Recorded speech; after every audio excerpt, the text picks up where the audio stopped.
Eu quero nesse vídeo escancarar, mostrar para vocês a diferença gritante que Bolsonaro está tendo durante a execução de sua pena, comparando-se com a execução da pena de Lula nos tempos da Lava Jato.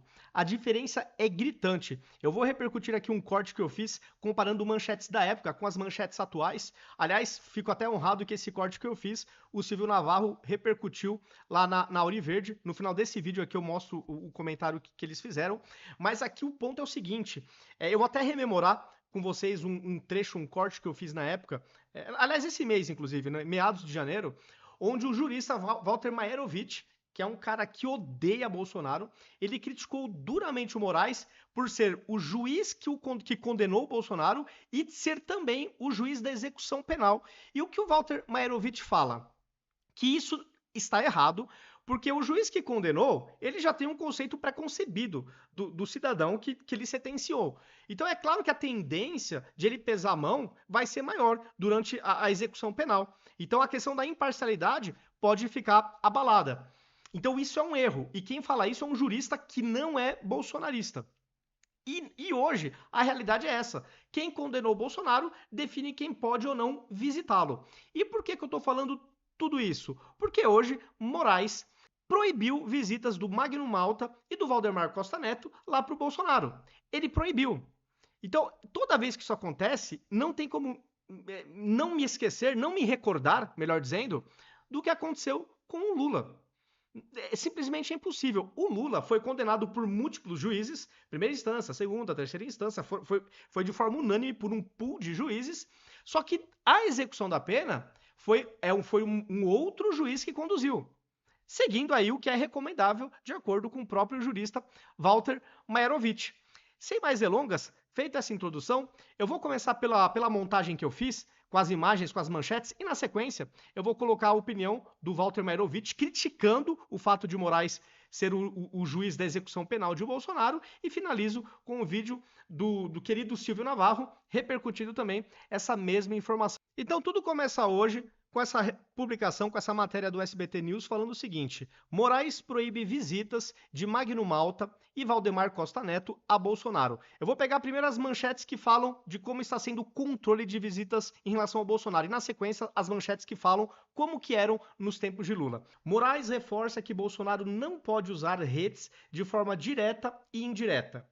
Outra de novembro do ano passado, Flávio Bolsonaro reclama de tempo de visita ao pai preso, apenas 30 minutos. Novembro do ano passado, visitas a Bolsonaro na prisão têm regras e dia certo. E agora eu vou pegar 3 recortes da época em que Lula estava preso e aí vocês vão ver a diferença gritante. Com cela aberta e reuniões diárias, a campanha de Lula é desenhada na prisão. Isso aqui é ao País, reportagem do dia 20 de agosto de 2018. O ex-presidente improvisa um gabinete para receber visitas rotineiras de advogados e líderes religiosos, gera fatos políticos e não deixa o PT sair do noticiário. Então, mesmo preso, o Lula estava influenciando no debate eleitoral daquela época. Hoje o Bolsonaro está anulado, enquanto cidadão e enquanto político. Por que essa diferença no tratamento? Outra agora do Estadão. Do dia 18 de novembro de 2018, Lula recebeu 572 visitas em 6 meses na prisão da Lava Jato. Na cela comitê, olha isso, olha como o Estadão fala, na cela comitê, montada no berço da Lava Jato, ex-presidente passa boa parte do dia acompanhado por advogados, aliados, amigos, familiares e religiosos, revelam registros de entrada e saída da PF. Que diferença, hein? Mudou o arcabouço legal de lá para cá? Mudou a Constituição? Mudou o Código Penal? O que mudou? O que mudou é que o Lula não teve como juiz da execução o mesmo juiz que o condenou. E isso está acontecendo com o Bolsonaro. Última, que também é outro tapa na cara, do dia 10 de maio de 2019. Lula explica como tuita da cadeia ironiza Bolsonaro. Conta de petista na rede social fez referência a Carlos, conhecido por engatilhar no Twitter uma série de crises do pai, aqui, claro, a imprensa que detesta Carlos Bolsonaro, o criticando. E na de baixo, que eu já li, né, em relação às redes sociais, o Moraes determinou que nem de forma direta ou indireta as redes de Jair podem ser usadas enquanto ele está preso. O do Lula estava completamente liberado. Por que esta diferença no tratamento? Se você for um especialista do direito, deixe nos comentários, porque realmente é difícil entender. E, aliás, se você for do direito, explique se é recomendável o juiz que condena ser o juiz da execução, porque isso realmente eu acho que faz toda a diferença do mundo. E agora eu vou mostrar para vocês o vídeo do Walter Maierovitch, repito, um jurista que odeia Bolsonaro, mas que vem criticando diversos abusos e erros do STF. E aqui ele fala justamente desta questão, que o Moraes não poderia ser o juiz da execução porque ele condenou Bolsonaro. E isso abala a imparcialidade. Vamos ver ele falando. O Moraes é o juiz da execução. Isto está errado. Vamos tratar agora do caso execução, caso Bolsonaro. O juiz que fez a instrução, participou ativamente da instrução, participou do processo, foi o relator, sentenciou, condenou, não pode participar da execução, não pode ser juiz da execução. Por quê? Porque o ideal é evitar qualquer tipo de parcialidade. A necessidade de equilíbrios. Daí o juiz instrutor não pode ser o juiz sentenciante, o juiz sentenciante condenatório não pode ser o juiz da execução. O Moraes é o juiz da execução. Isto está errado. Bom, isso está errado e o ideal parece que nunca é utilizado no caso de Bolsonaro. Eles sempre vão da forma mais dura, da forma mais cruel, realmente dando a impressão que eles querem anular Bolsonaro do ponto de vista político, de todas as formas possíveis, coisa que não acabou acontecendo com Lula. E aí, de novo, se a justiça tem uma venda nos olhos, que é para garantir a imparcialidade, para garantir que processos não têm capa, aí eu pergunto, cadê essa venda? Porque parece que no Brasil de hoje, processos têm capa. E como parece que tem. Vamos agora ver o Silvio Navarro, repercutindo aqui essa minha montagem que eu fiz de manchetes, e na sequência, um especialista no direito, fazendo o comentário. De Moraes. Mas fato é, e a gente mostrava agora há pouco um print que está nas redes sociais, eu acho importante a gente reexibir, se a gente puder, mostrando uma espécie de um comparativo, né? Vamos fazer uma comparação entre o tratamento do presidente Jair Bolsonaro e o tratamento que Lula recebia, segundo algumas manchetes de jornais, né? Então tá aí. Esse é um recorte ali do perfil do Vinícius, inclusive, no Twitter, no X, e diz ali, olha, a manchete do SBT News: Moraes proíbe visitas de Magno Malta e Valdemar Costa Neto a Bolsonaro. Comparem, senhores, com a manchete do jornal É o País, na época em que Lula estava na cela gourmet de Curitiba. Com cela aberta e reuniões diárias, a campanha de Lula é desenhada na prisão. Atenção, atenção. A campanha de Lula é desenhada na prisão, porque nós estamos falando, evidentemente, do ano de 2018, quando Lula queria concorrer, sonhava em concorrer. Depois, evidentemente, quem foi às urnas foi Fernando Haddad. Outra informação, mesmo ano, portal O Estado de São Paulo. Lula recebeu 572 visitas em 6 meses na prisão da Lava Jato. Na cela Comitê, o jornal O Estado de São Paulo chama a cela onde Lula passou aquele período no Paraná de cela Comitê. Montada no berço da Lava Jato, o ex-presidente passa boa parte do dia acompanhado de advogados, aliados, amigos, familiares e religiosos. Revelam registros de entrada e saída da PF. E ainda arrumou uma namorada, né? Que hoje o Brasil paga a conta, porque virou primeira-dama. Janja da Silva arrumou uma namorada na prisão. Meu caro Olavo, passo então para a sua análise e trouxe aqui um comparativo da forma como Lula era tratado e a forma como o presidente Jair Bolsonaro é tratado. Só com um detalhe, você que é um profissional do direito pode até jogar mais luz nisso que eu vou dizer. Alexandre de Moraes é quem determina quem entra e quem sai, o que pode e o que não pode. Na época de Lula, evidentemente, a autorização não era necessária por parte do Supremo Tribunal Federal, caso estava em outra instância. Me lembrei, caríssimo Silvio, intensamente da Inquisição. Me lembrei da Inquisição, me lembrei dos carrascos, inquisitores, aqueles que executavam, porque executavam o condenado.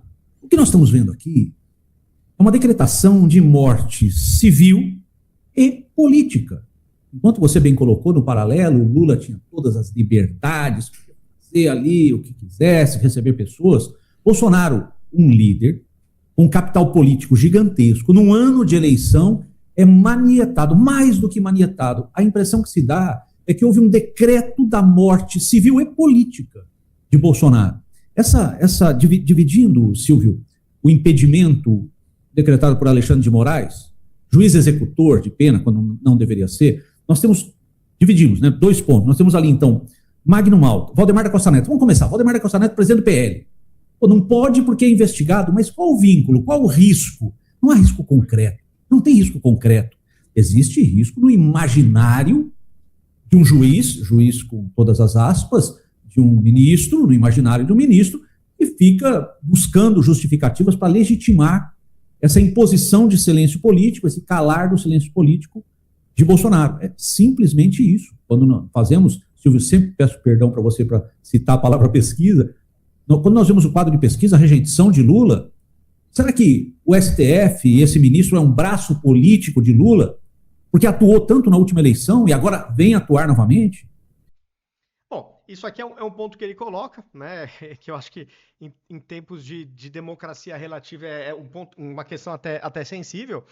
Agora, uma coisa não tem como negar, é descarado a forma injustificável, tamanha diferença de tratamento para com Lula e para com Bolsonaro. É gritante. Qual que é a justificativa? É baseado na lei essa diferença? Ao que tudo indica, não. Nem o Walter Mairovich consegue aplaudir isso aí. Eu digo nem ele porque ele não é bolsonarista, ele vive detonando o Bolsonaro. Esse outro especialista também. Então, parece que não é baseado na lei. Então, nos leva a crer que realmente tem muito mais um viés político do que jurídico. Tudo que envolve Bolsonaro e o seu entorno. É o que fica nítido. Agora, para o azar do sistema, desse establishment, o nome de Bolsonaro é tão forte e tão enraizado, e o Bolsonaro tem diversos filhos que estão na política, que bastou o Bolsonaro indicar o seu filho como sucessor, que ele já está, segundo as pesquisas, né? Tem pesquisa que já está dando hoje o Flávio Bolsonaro empatado tecnicamente com Lula. Ou seja, muito provavelmente ele já está na frente do Lula, porque essas pesquisas, historicamente, elas têm um viés em favor de candidatos da esquerda. Pesquisas feitas muito antes das eleições, peguem no passado pesquisas antigas, quando se está muitos meses das eleições, sempre erram em favor descaradamente de candidatos da esquerda. Se com quase meio ano para as eleições, a pesquisa hoje já dá Flávio Bolsonaro empatado, é porque essa tentativa de se anular politicamente o Bolsonaro não deu certo. Não deu certo. Só que, infelizmente, ele continua sofrendo na cadeia. Numa condenação, para mim, totalmente injusta e política. Embora a família vá conseguir tocar esse legado, porque o povo tem um respaldo absurdo, né? O Bolsonaro tem um respaldo absurdo da população, mesmo preso, ele dá a ordem, dá o comando, a instrução, e é quase certo que o Bolsonaro vence, o Flávio Bolsonaro. Porque, de novo, se as pesquisas hoje dão ele empatado, é porque para mim ele já está uns 5, 6 pontos na frente. Eu suponho.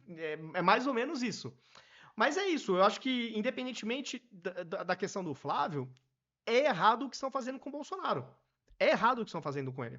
Coloquem nos comentários se vocês concordam comigo ou não. E se forem do direito e puderem embasar tecnicamente o comentário, é importante. Se gostaram do vídeo, deixa o like, isso de fato ajuda a aumentar o engajamento do vídeo. Verifiquem se vocês estão inscritos, eu estou aí em todas as redes sociais com @ViniciusCFP82 ou como Vinícius Carrion, tá? Então os convido a me seguir em todas as plataformas. Feito o convite, dado o recado, até o próximo vídeo.